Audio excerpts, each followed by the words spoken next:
की सरकार ने चौथा बजट पेश किया और व्यवस्था परिवर्तन के दौर से हिमाचल प्रदेश गुजर रहा है। चौथे बजट में हमें जो आरडीजी के कारण नुकसान हुआ और जो आरडीजी बंद हुई संविधान के आर्टिकल 270/1 के द्वारा, जिसमें प्रतिवर्ष 8 से 10 हज़ार करोड़ का कर लगता था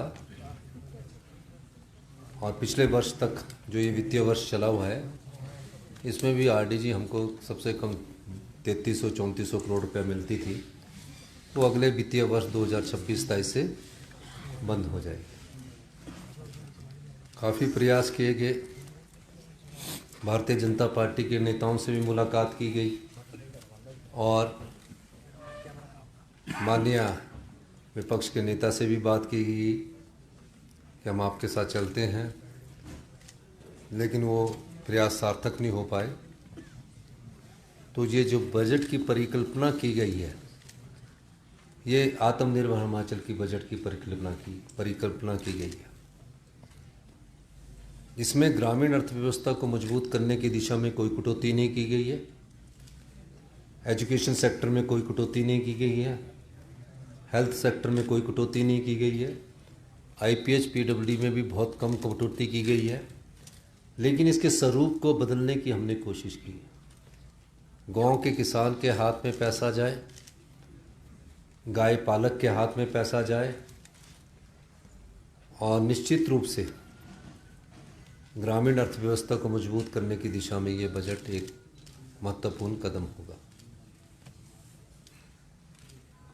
परिस्थितियां जो भी हो, इन परिस्थितियों का हमें सामना करना है। प्रदेश अपनी संपदा के कारण बहुत अमीर प्रदेश है। घने जंगल है, बहती हुई नदियां हैं, साफ हवा है, लेकिन क्या इस संपदा में हमारे अधिकार है कि नहीं है, ये आज चिंता का विषय है।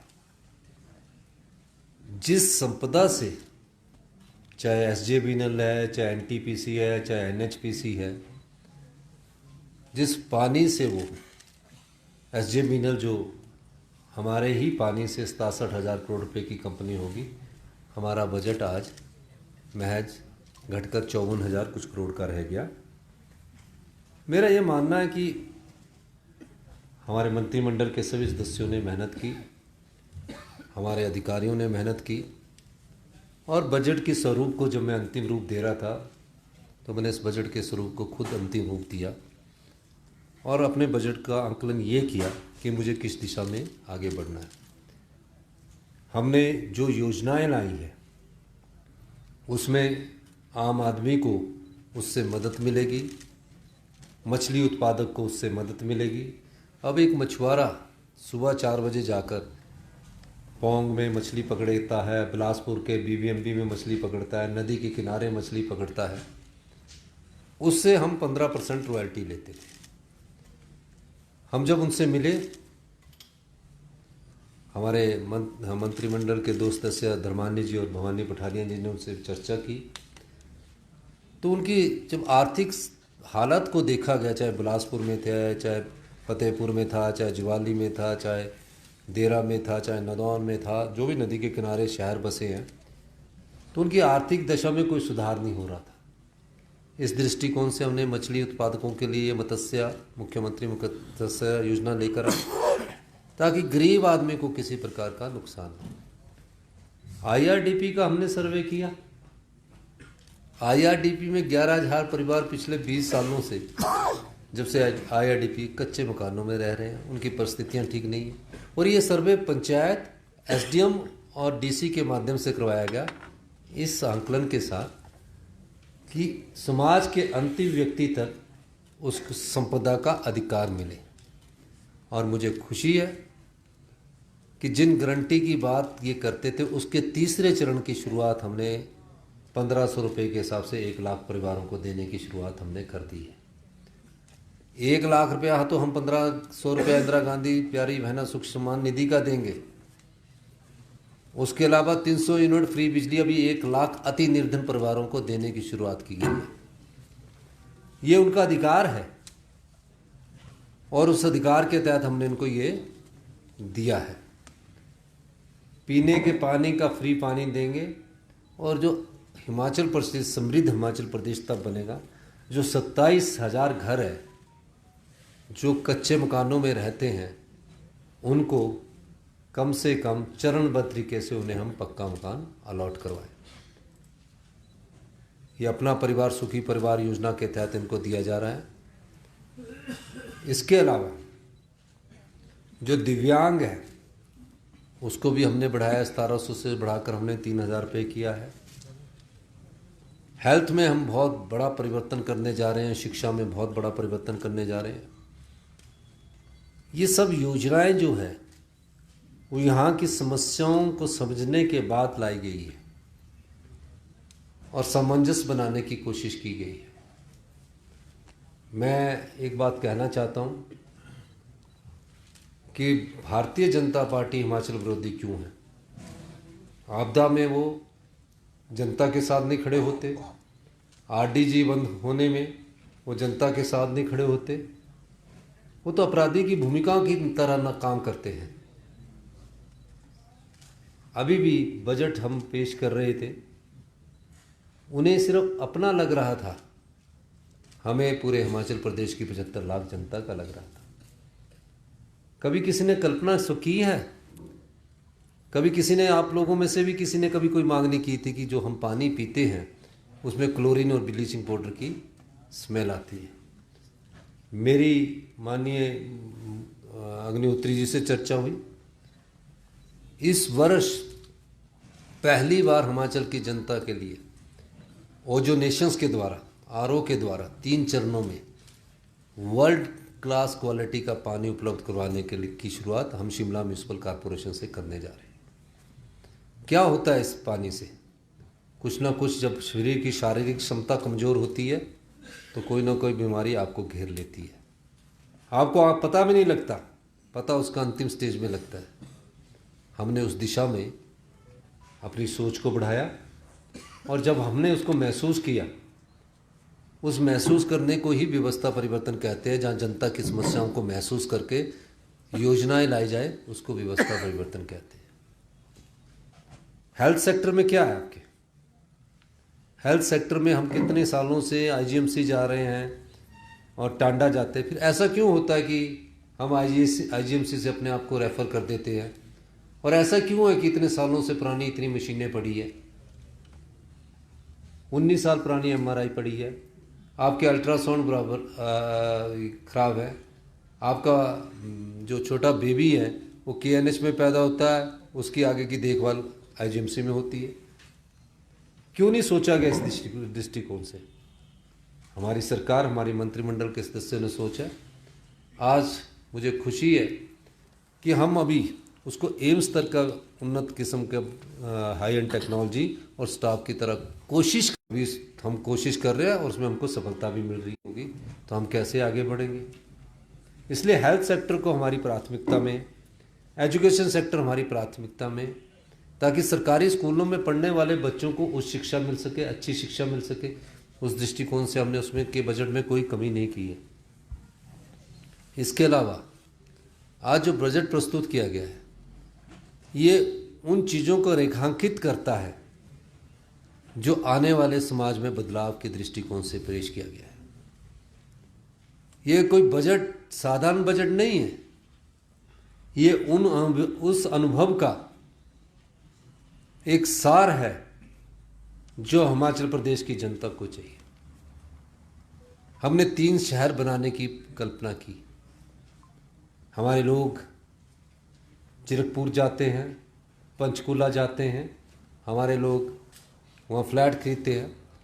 ऐसा क्या है कि हम एक बड़ा हाई एंड टेक्नोलॉजी बेस्ड शहर क्यों नहीं बना सकते? अभी हमारे पास हिम चंडीगढ़ के लिए हमने 10,000 बीघा जगह जो हाउसिंग बोर्ड के नाम कर दी है। 10-10 हज़ार बीघा के हम 3 शहर बनाएंगे जहाँ हिमाचली लोगों को भी उसमें रियायती दर पर मिलेंगे। और पर उस सारे जो शहर होंगे, ये कोई एक सरकारी कार्यालय नहीं बनाएगा इसको, वर्ल्ड क्लास कंसल्टेंट इसके लिए नियुक्त किए जाएंगे, सारा इंफ्रास्ट्रक्चर उनके माध्यम से किया जाएगा, प्लांट सिटी बनेंगे, किस एरिया में क्या बनना है, उस दृष्टि से 3 वर्ल्ड क्लास सिटीज़ की कल्पना हिमाचल प्रदेश में की गई है। कई लोग मिलते हैं हमें कि हमने हिमाचल में लैंड करनी है या फ्लैट लो, कई लोग इसकी इंक्वायरी करते हैं। ये जो 3 शहर बनेंगे इससे हमारी इकॉनमी ग्रो करेगी, और इतनी इकॉनमी ग्रो करेगी कि हम लोगों को किसी के ऊपर निर्भर रहने की ज़रूरत नहीं है। आज कुछ हमने फैसले किए हैं, इतिहास में हमने कुछ पहली बार ऐसा फैसला किया कि अधिकारियों की भी सैलरी पर कट लगा है। मैं धन्यवाद करूंगा सभी अधिकारियों का, सभी कर्मचारियों का, बेचारे जो इस गंभीर वित्तीय स्थिति में हमारे साथ खड़े हैं। लेकिन हमने जिसकी आय के साधन सीमित है, चाहे वो क्लास 3 है, चाहे क्लास 4 है, या हमारे रिटायर्ड पूर्व पेंशनर्स हैं, उनको किसी प्रकार का कट नहीं लगाया। 6 महीने के भीतर हम बहुत कड़े और ड्रास्टिक फैसले करेंगे, और 6 महीने के भीतर हमारी सरकार का ये प्रयास रहेगा कि हम हिमाचल प्रदेश की जो आत्मनिर्भरता की नींव पड़ चुकी है, जो कि इकोनॉमिक सर्वे में आपको नज़र आ चुका है, हमारी पर कैपिटा इनकम 2,83,000 हो चुकी है, उसमें कोई कमी ना लाई जाए, और उसके लिए हम सबको मिलकर एकजुटता से काम करना होगा। ये क्यों हमारी इकोनॉमिक सर्वे में हमारा ये जो 2 पर कैपिटा इनकम बढ़ी, ये इसलिए बढ़ी क्योंकि हमने ग्रामीण अर्थव्यवस्था को मजबूती दी, पर्यटन को मजबूती दी, इससे हमारे ट्रेजरी में पैसा आया। और ये जो सब चीज़ें हम कर रहे हैं, ये राजनीतिक लाभ के लिए नहीं कर रहे हैं। भारतीय जनता पार्टी सामने वाले तो खुश हो रहे होंगे, लेकिन वो हिमाचल विरोधी भाजपा है, ये सोचने की बात है। जो आरडीजी है वो हमारा अधिकार नहीं है, वो जनता का अधिकार है। 1952 से मिल रही थी, पिछले 77 साल से मिल रही थी, उसमें सहयोग करने के लिए जाने को तैयार नहीं है। एक किसी की एमपी की और किसी एमएलए की सपोर्ट में मिल जाए कि आरडीजी के लिए किसी ने कोई मांग पत्र दिया हो। वो मुख्यमंत्री साहब ने कहा कि आप अगर आपने कोई चिट्ठी दी है तो रख दीजिए, अब कल को चिट्ठी ला के रख देंगे तो वो राजनीतिक होगी। तो ये जो हिमाचल विरोधी भाजपा ने अपना जो रुख अख्तियार किया है, ये निंदनीय है। इसकी मैं उस श्रेणी में डालता हूँ, सरकार आती है, सरकार जाती है, मुख्यमंत्री आते हैं, मुख्यमंत्री जाते हैं, मंत्रिमंडल के सदस्य आते हैं, बनते हैं, चले जाते हैं, लेकिन जनता के अधिकारों की लड़ाई के समय जो भी लोकतंत्र में मुख्य विपक्षी पार्टी होती है, वो अगर अपने प्रदेश के हितों की लड़ाई नहीं लड़ेगी, ऐसी पार्टी हिमाचल विरोधी भाजपा बन चुकी है। ये हिमाचल विरोधी बन चुके हैं, ये डरते हैं। आप ही बताइए, इतने पत्रकार बंधु हैं, बात की किसी ने?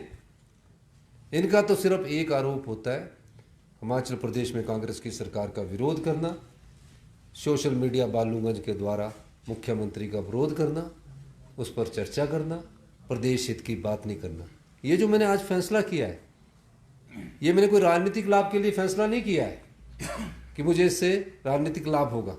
ये फैसला प्रदेश हित में किया है, प्रदेश को आत्मनिर्भर बनाने के लिए किया है, और मेरा दृढ़ निश्चय है और मैं कृत संकल्प हूँ, हम 6 महीने में व्यवस्था परिवर्तन के द्वारा आत्मनिर्भर की जो राह पिछले 3 वर्षों से हमने पकड़ी है, उस दिशा में हम तेजी से आगे बढ़ेंगे, और हम इस चुनौती का सामना युद्ध की तरह करेंगे और इस चुनौती को पार पाएंगे।